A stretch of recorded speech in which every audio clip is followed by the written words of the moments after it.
Hello, we are ready to take what we know about electricity and apply it to circuits. So just a quick refresher, our three main things that we've been working with. Voltage, that's our delta V measured in volts. It is the rate at which energy is drawn from a source of electricity like a battery or plugging something into the wall. Think of it like electric pressure pushing the electrons through the wires. It's also known as potential difference. If my analogy with a hose, think of it as the valve. So how much water pressure, do you turn it on a little bit and just a little bit of water or electricity comes through, or do you turn it on a whole bunch? Current, the movement of electrons. Electrons are negative, and they start at the negative side and they move away from the negative. They move away from like charges. In the hose analogy, think of the current as the water moving through the hose. And finally, resistance. It's anything that slows down, opposes, or limits the flow of current, and it can lower the voltage levels.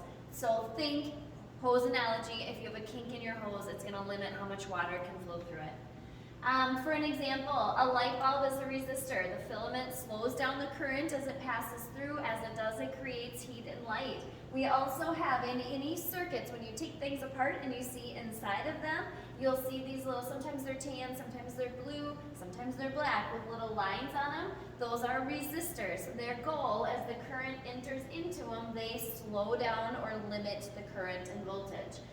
It can be placed in a circuit to reduce current flow, change electrical power into heat, so other components don't burn out, they're not overwhelmed with the power and the current flowing through it.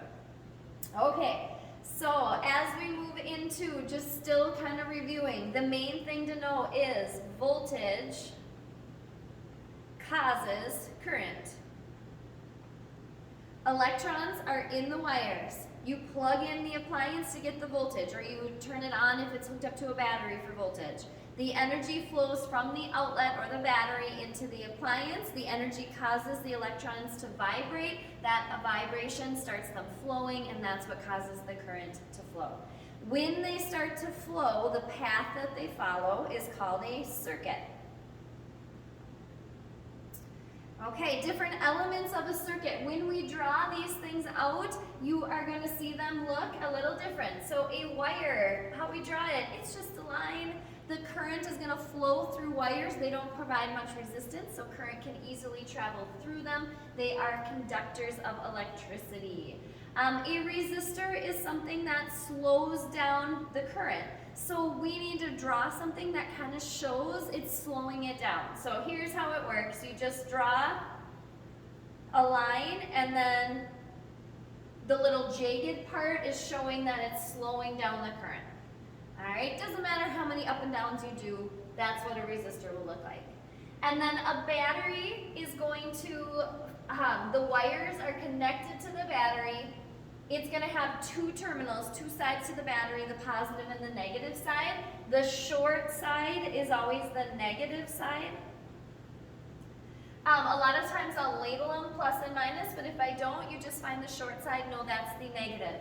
And then charge, or electrons, electricity, current, it always flows, starts at the negative because electrons are negative, and moves away from the negative towards the positive. So if you look at this example of a circuit here down below, first thing you do is find the battery. Okay, plus, minus, this is the battery, and it tells me that the battery is 10 volts. That's what it's starting with.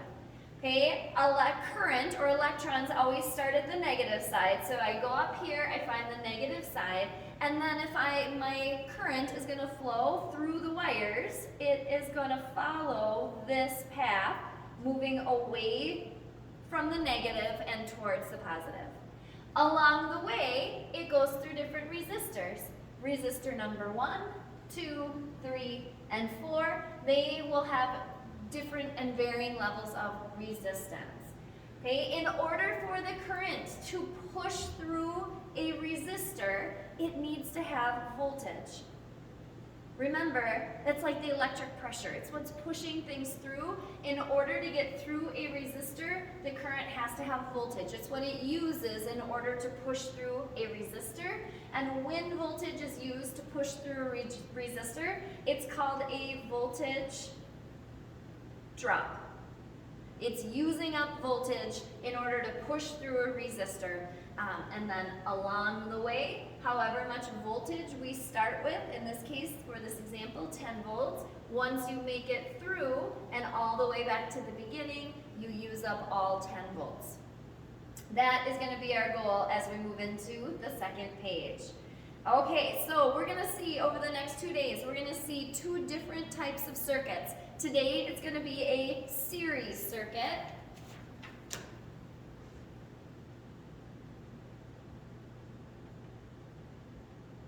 In a series circuit, there's only one path in order for the current to follow. There's only one way through. It can't branch off and go in different directions. An example of this is when one light goes out, all the lights go out. So I remember when I was a kid, and on our Christmas tree, when my dad would hook up all of these lights, and all of a sudden, if one of them was loose or one of them was out, the whole string of lights wouldn't work. That's an example of a series circuit. We used to have to go through and tighten all of them and take them out and retry it in order to figure out which one did not work. If we could find the correct one, you put a new light bulb in, and all of a sudden the whole string lines up. Okay, so that is an example of a series circuit. If one light goes out, they all go out.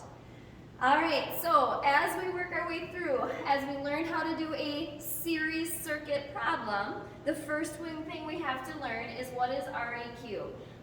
This is called the total resistance. In the circuit, we have to add up all the resistors to figure out the total resistance for that entire circuit. It gets abbreviated REQ. It stands for equivalent resistance. I prefer total resistance. They mean the same thing. All right, when the resistors are in series, all you have to do is add them up. So you're going to take resistor 1, add it to resistor 2, plus resistor 3, ... And that is going to be how you find REQ equals.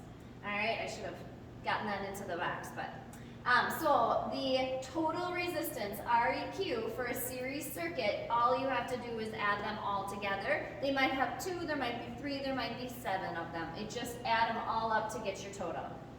All right, so I'm going to start here with this next circuit. Okay, first thing I do is find the battery. The long side of the battery is positive, the short side is negative. The current starts at the negative side and it moves through the wires away from the negative and towards the positive. So it flows, I put the arrow there for you, it flows in that direction, which would be clockwise. All right, as it flows, it goes through resistor number 1, which has 50 ohms of resistance. Resistor number 2 is 20. Resistor number 3 is 30 ohms. All right, so first thing, we're going to come back up and fill this in just a second. Find the total resistance for the circuit above. Okay, I need to take resistor number 1, which has 50 ohms. So I'm going to find REQ. I'm going to take all of the different resistances and add them together. You can do this in your head, I know that. I'm just writing it down so you can find it again later if you need it. All right, resistor 1 is 50. To it, I add 20 ohms and 30 ohms. When I add all of those together, I find that the total resistance, REQ, is equal to 100 ohms. From there, I am going to take the voltage of the battery. This battery started with 10 volts. I am going to use Ohm's law, delta V equals I times R. And my second step, once I find the total resistance, is to always find the total current. All right, so step 1, we had to find the total resistance. Step 2, we have to find the total current. All right, when I look at this particular circuit, the starting voltage is 10 volts. That's delta V. I am solving for current, which is I. I need to know the total resistance, which I just added up to be 100. When I divide 10 by 100, I find that the total current for this would be 0.1 amps. All right, so I now have the total resistance and the total current. Okay, I'm going to go back up and we're going to fill in these blanks right here. Okay, looking at my circuit, there is only one way through this circuit. Once I've found the total current, in this case 0.1, I know that all the current starts here, all the current goes through resistor number 1, all the current goes through resistor number 2, and all the way through resistor number 3 as well. Okay, so I'm going to label these. I'm working with resistor 1. The current is going to equal 0.1. I2 is going to equal 0.1. And I3 is going to equal 0.1. I like to make a list along the way at each different resistor to figure out what I know about each resistor. Okay, so I knew that the total current was equal to 0.1. That means the current going through resistor 1, I1, is 0.1. The current going through resistor 2, I2, is 0.1. And the current flowing through resistor 3 is also 0.1. Same current. All right, so current is the same for all of the resistors. But the voltage is going to be different. In order to push through a resistor, you have to use up voltage. You start with 10 volts. The circuit will use some voltage to push through resistor 1. It will use some voltage to push through resistor 2, and it will use some of its voltage to push through resistor 3. By the time it gets back to the battery, it's used up to all 10 volts. It recharges and sends that current back out again.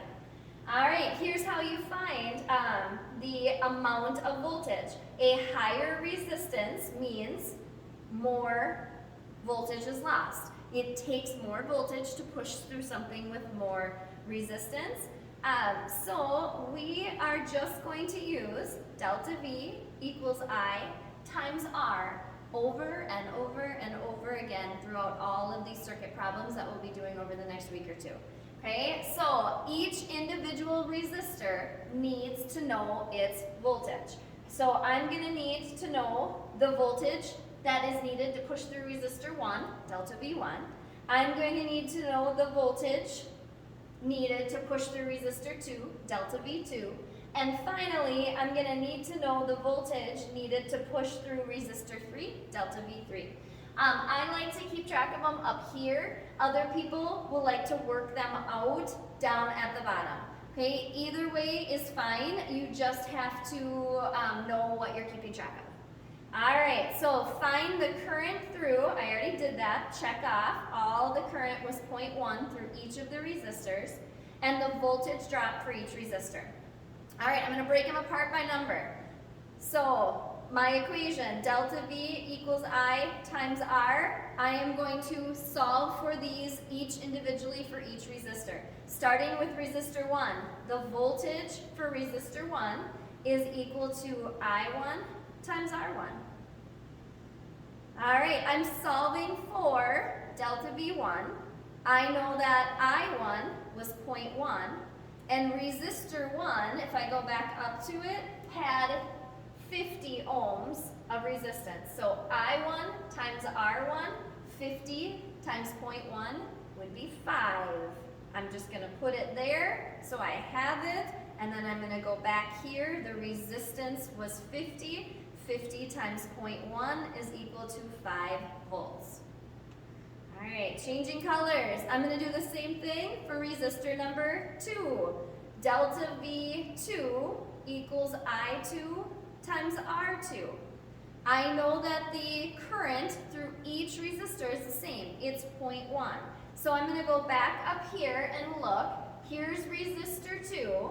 There is 20 ohms this time of resistance. It's easier to go through, less resistance. I won't need as much voltage to push through the current.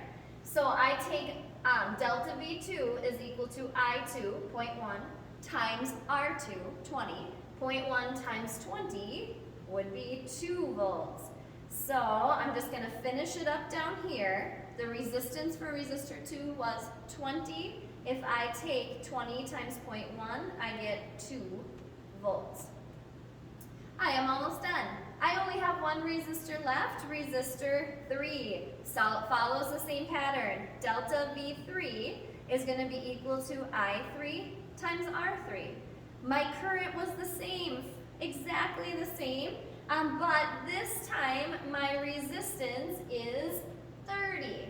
So if I want to solve for delta V3, I need to take the current through resistor 3, 0.1, and I need to multiply it by the resistance, which is 30. 0.1 times 30 is 3.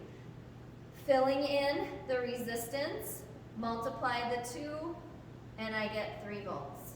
There is a quick way for you to check to see if you did your math correctly. If you add up the voltage for each of the 3, if you put them all together, you should get the starting voltage of the battery. In this case, they add up perfectly. I didn't even need to round anything, and that matches the starting voltage that I had. All right, so a quick check.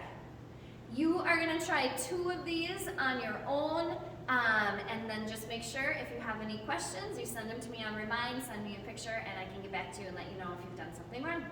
All right, thank you.